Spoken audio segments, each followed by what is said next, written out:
आज हम आसमान में चमकते सितारे देखते हैं, लेकिन क्या आपको पता है उन सितारों के बीच से सैटेलाइट्स भी गुजर रही होती हैं। सवाल है, क्या हम अपने आसपास के डिवाइसेस से सैटेलाइट्स को ढूंढ सकते हैं? आज हम इस सवाल का जवाब ढूंढेंगे। चलिए आईएसएस टेक्नोलॉजी की खोज शुरू करते हैं, सीधी भाषा में, आसान तौर पर। आज हम समझेंगे सैटेलाइट क्या है, कैसे काम करते और क्या आप उन्हें अपने हाथ की डिवाइसेस से पी सकते हैं। तो सैटेलाइट आखिर है क्या? सैटेलाइट एक ऐसा यंत्र है जो धरती के इर्द गिर्द या किसी प्लेनेट के ऑर्बिट में घूमता है। नेचुरल सैटेलाइट जैसे चांद, आर्टिफिशियल सैटेलाइट जैसे जीसैट, इनसैट, नेविक्स इंसानों ने बनाए हैं। ये पावरफुल रॉकेट से लॉन्च किए जाते हैं और अपने ऑर्बिट में सेट होते हैं। अलग ऑर्बिट, अलग काम। लियो छोटे, जीईओ डोर और स्टेबल, एमईओ बीच में। कुछ सैटेलाइट्स टीवी देखते हैं, कुछ नेविगेशन देते हैं, कुछ धरती की तस्वीर लेते हैं। नेचुरल वर्सेस आर्टिफिशियल, दोनों ऑर्बिट में रहते हैं, लेकिन काम अलग है। अब देखते हैं सैटेलाइट ह्यूमन सिग्नल्स कैसे भेजते हैं। तो ये सैटेलाइट्स जो हमसे इतनी दूर स्पेस में हैं, हम तक इंफॉर्मेशन कैसे पहुंचते हैं? जवाब है रेडियो वेव्स। सैटेलाइट अपनी जगह से धरती पर सिग्नल भेजते हैं। ये सिग्नल्स अदृश्य रेडियो वेव्स होती हैं, जो इलेक्ट्रोमैग्नेटिक स्पेक्ट्रम का हिस्सा हैं और स्पेस की वैक्यूम में आसानी से ट्रैवल करती हैं। इसे समझने के लिए आपकी घर का रेडियो या घर का वाईफाई सोचिए। यह सब रेडियो वेव्स ही हैं। फर्क बस इतना है कि सैटेलाइट सिग्नल्स को हजारों किलोमीटर्स का सफर तय करना पड़ता है, इसलिए इनकी फ्रीक्वेंसी और पावर बहुत ज्यादा होती है ताकि यह धरती के एटमॉस्फेयर को आसानी से पार कर सके। यह प्रोसेस दो हिस्सों में होता है, अपलिंक और डाउनलिंक। टीवी ब्रॉडकास्ट का एग्जाम्पल लें। स्टूडियो एक बड़े एंटेना से सिग्नल को ऊपर सैटेलाइट की तरफ भेजता है, यह है अपलिंक। सैटेलाइट इस सिग्नल को रिसीव करके, एम्पलीफाई करके और फ्रीक्वेंसी बढ़ाकर वापस धरती पर भेजता है, यह है डाउनलिंक। आपके घर की डिश इसी डाउनलिंक सिग्नल को पकड़ती है। जीपीएस नेविगेशन भी ऐसे ही काम करता है। जीपीएस सैटेलाइट्स लगातार अपनी एकदम सही पोजीशन और एटॉमिक क्लॉक से मिला सही समय ब्रॉडकास्ट करते हैं।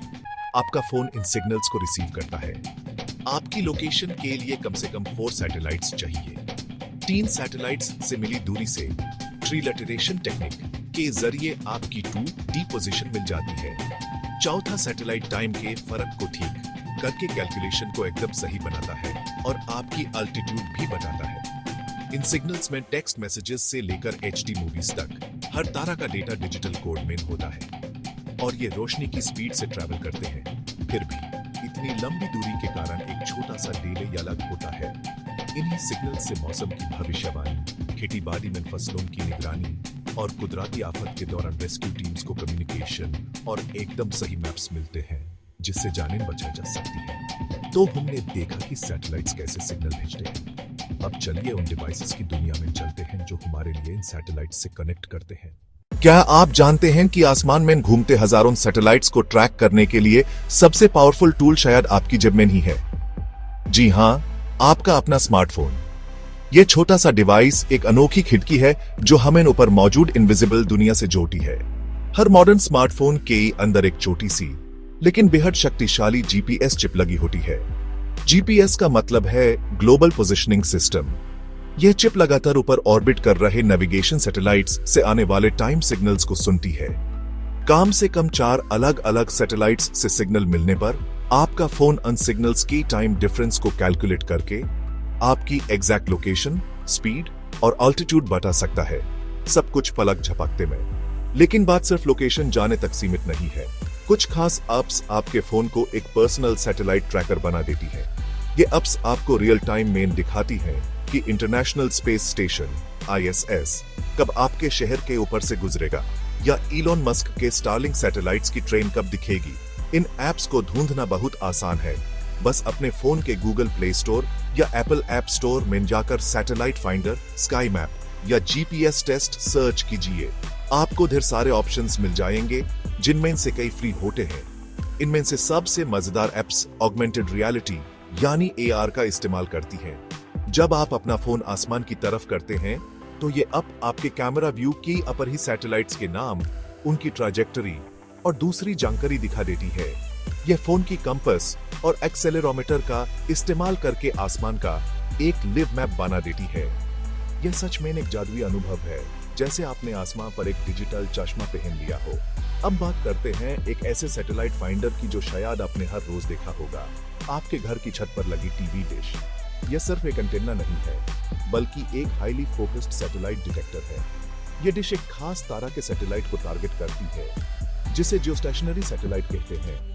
यह सैटेलाइट जमीन से लगभग 36,000 किलोमीटर अपार धरती की घूमने की स्पीड से ही घूमता है, इसलिए वो आसमान में एक ही जगह पर फिक्स नजर आता है। इसलिए टेक्नीशियन एक सैटेलाइट फाइंडर मीटर नाम के डिवाइस का इस्तेमाल करता है। यह मीटर सिग्नल की स्ट्रेंथ को मापता है और टेक्नीशियन को डिश को बिल्कुल सही डिग्री और एंगल पर सेट करने में मदद करता है। अगर अलाइनमेंट में 1 डिग्री का भी फर्क आ जाए तो सिग्नल चला जाता है। जब डिश उस एक स्पेसिफिक कम्युनिकेशन सैटेलाइट पर आकर लॉक हो जाती है, तभी वो साफ तस्वीर के साथ आपके फेवरेट टीवी चैनल्स आप तक पहुंचा पाती है। जीपीएस एक अमेरिकन सिस्टम है, लेकिन क्या आप जानते हैं कि भारत का अपना खुद का नेविगेशन सिस्टम भी है? इसका नाम है नविक्स, यानी नेविगेशन विद इंडियन कॉन्स्टलेशन। इसे इसरो ने खास तौर पर भारत और उसके आसपास की 1500 किलोमीटर्स के इलाके को कवर करने के लिए बनाया है। यह हमारे लिए एक गेम चेंजर है। नए स्मार्टफोन्स में अब नविक सपोर्ट आने लगा है, क्योंकि नविक डुअल फ्रीक्वेंसी बैंड्स का इस्तेमाल करता है। इसकी एक्यूरेसी शहरी इलाकों में, जहां ऊंची इमारतें सिग्नल ब्लॉक करती हैं, वहां भी बेहतर होती है। इससे लोकेशन लॉक ऑन टाइम भी कम हो जाता है। इसका मतलब है, चाहे आप मुंबई के ट्रैफिक में फंसे हों या हिमालयास की दूर दराज वादियों में ट्रेकिंग कर रहे हों, नविक आपको ज्यादा विश्वसनीय और सटीक पोजीशनिंग देता है। यह न सिर्फ आम नागरिकों के लिए, बल्कि डिजास्टर मैनेजमेंट और ट्रांसपोर्ट जैसे क्रिटिकल सेक्टर्स के लिए भी बहुत जरूरी है। तो हमने 3 मुख्य टूल्स देखे। पहला, आपके स्मार्टफोन का जीपीएस जो आपकी लोकेशन बताता है। दूसरा, स्पेशल एप्स जो आपको आसमान के सैटेलाइट्स दिखाती है। और तीसरा, आपकी टीवी डिश जो एक फिक्स्ड सैटेलाइट से सिग्नल पकड़ती है। इन अदृश्य हेल्पर्स को ढूंढने और उनके बारे में जानने के लिए आपको रॉकेट साइंटिस्ट बनने की जरूरत नहीं है। आपको सिर्फ थोड़ी सी जिज्ञासा यानी क्यूरियोसिटी और आपके हाथ में मौजूद टेक्नोलॉजी का सही इस्तेमाल करना आना चाहिए। तो अगली बार जब आप रात में आसमान को देखें, तो याद रखिएगा वहां पर बहुत कुछ हो रहा है। क्या हम सैटेलाइट्स को, जो हमसे सैकड़ों किलोमीटर अपर हैं, अपनी नंगी आंखों से देख सकते हैं? यह सवाल लाजमी है। आखिर वो इतने दूर जो हैं? जवाब है बिल्कुल हाँ। पर हम उनकी अपनी रोशनी नहीं, बल्कि उन पर पड़ने वाली सूरज की रोशनी को देखते हैं। इंटरनेशनल स्पेस स्टेशन यानी आईएसएस इसका सबसे बेहतरीन एग्जाम्पल है।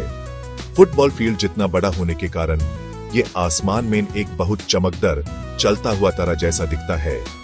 ये प्लेने की तरह ब्लिंक नहीं करता, बल्कि स्मूथ ग्लाइड करता है। इन्हें देखने का सबसे अच्छा टाइम होता है सूरज डूबने के ठीक बाद या सूरज निकालने से ठीक पहले। तब जमीन पर अंधेरा होता है, लेकिन सैटेलाइट अभी भी सूरज की रोशनी में होता है। इसके लिए आपको अंदाजा लगाने की जरूरत नहीं। हेवंस अबव या ईएसएस डिटेक्टर जैसी फ्री एप्स आपके फोन की लोकेशन यूज करके बताती हैं कि कब और किस दिशा में देखना है। एआपी पास के लिए अलर्ट भी सेट कर सकते हैं। बस आपके बताए व्यक्ति पर शहर की रोशनी से दूर एक खुली जगह से आसमान में देखिए। और जब आप एसएस को देखें, तो याद रखें कि आप एक चलता फिरता स्पेस लेबोरेटरी देख रहे हैं, जो 28,000 किलोमीटर पर एच की रफ्तार से पृथ्वी का चक्कर लगा रहा है। हाल ही में स्टारलिंक सैटेलाइट्स के ट्रेन्स भी काफी मशहूर हुए हैं। लॉन्च के बाद ये दर्जनों सैटेलाइट्स एक लाइन में आसमान से गुजारते हैं, जो एक अद्भुत नजारा होता है। इस अनुभव में एक अलग ही जादू है। ये आपको टेक्नोलॉजी, इंसानियत की पहुंच और इस विशाल ब्रह्मांड से जुड़ने का एक अनोखा एहसास दिलाता है। तो अगली बार जब आसमान साफ हो, अब चेक कीजिए, थोड़ा सब्र रखिए और तैयार हो जाइए इन आकाशीय चमत्कारों को देखने के लिए। हर डिवाइस हर सैटेलाइट को नहीं ढूंढ सकता। रियलिस्टिक रहना जरूरी है। फोन का जीपीएस एक पैसिव रिसीवर है, सिर्फ नेविगेशन फ्रीक्वेंसीज सुनता है। अगर आप वेदर सैटेलाइट्स या टेलीमेट्री सिग्नल्स चाहते हैं, तो डायरेक्शनल एंटेना और एसडीआर जैसे स्पेशलाइज्ड टूल्स चाहिए। कैमरा से फोटो ले सकते हो, लेकिन कैमरा से इलेक्ट्रॉनिक ट्रैकिंग नहीं। लैपटॉप पास प्रेडिक्ट कर सकता है, पर उसका वाईफाई सैटेलाइट ट्रैक नहीं करेगा। स्पेशलाइजेशन की वजह से हर डिवाइस का अपना काम होता है और समझना जरूरी है। आने वाले समय में AR ग्लासेस आपको सीधा स्काई ओवरलेज दिखाएंगे बिना फोन के ही। छोट सस्ते मल्टीपर्पज रिसीवर्स फोन से कनेक्ट होकर वेदर या टेलीमेट्री भी ला सकते हैं। स्टूडेंट वेदर इमेजेस डाउनलोड कर पाएंगे। किसान अपने खेतों के लिए सैटेलाइट डेटा ले पाएंगे। दुनिया भर में हजारों छोटे सैटेलाइट्स चल रहे हैं। इंटरनेट और डेटा हर कोने तक पहुंच रहा है।